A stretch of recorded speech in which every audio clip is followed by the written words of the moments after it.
Ni gearbox turun Ni gearbox dia.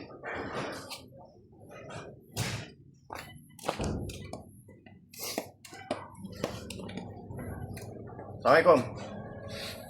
Aku nak share sedikit lah. Semalam aku dah up pasang exhaust, okay? Owner van tu datang kat sini. Dia pun tengok aku punya posting hari tu. Aku bawa van aku pergi Raub, tak silap. Jadi masa on the way nak balik tu, aku rembat lah. Aku ada posting lah dekat Facebook. Van aku tu pergi macam mana kan. Jadi kebetulan dia datang.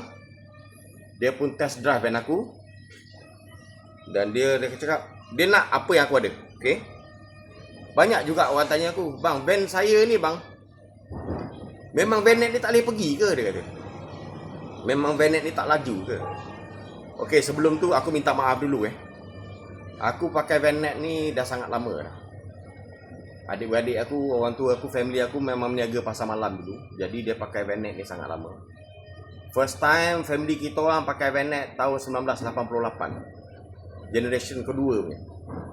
Jadi masa tu pun 88 generasi pertama punya van. Memang van tu memang boleh lentok. Padahal van tu zaman tu pakai contact point. Kelas pun biasa. Jadi lepas tu aku sendiri pun beli vanet. Tahun 99 tak silap aku sendiri pakai vanet. Daripada tahun 99 van aku tu jujur cakap memang sedap lah. Dapat tangan pomen yang padu. Jadi van aku tu padu. Pakai sport rim apa semua.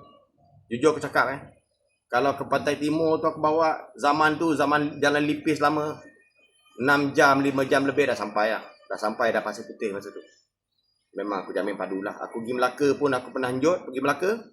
Daripada tol Jalan Pahang, sampai Bandar Hilir, aku pernah hanjut 1 jam suku. Apa resipi yang aku ada? Ni resipi dia. Ni salah satu Yang ini adalah flywheel standard. Ini kelas standard dia. Besar tu So, belakang dia pun memang berat lah. Yang ini, dan aku baru ni, aku upgrade lagi van aku. Aku pakai sistem yang sama. Ni yang aku pakai sekarang Tengok flywheel dia, tak sama Flywheel ni aku dah ringankan. Dan kelas yang standard, ini size standard. Tengok besar mana. Sekarang aku dah upgrade pakai kelas ni. Ini kelas yang aku pakai sekarang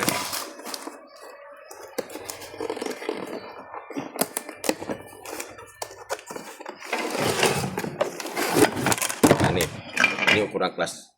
Tengok beza dia. Besar Besar. Kalau yang standard besar ni je. Kecil je.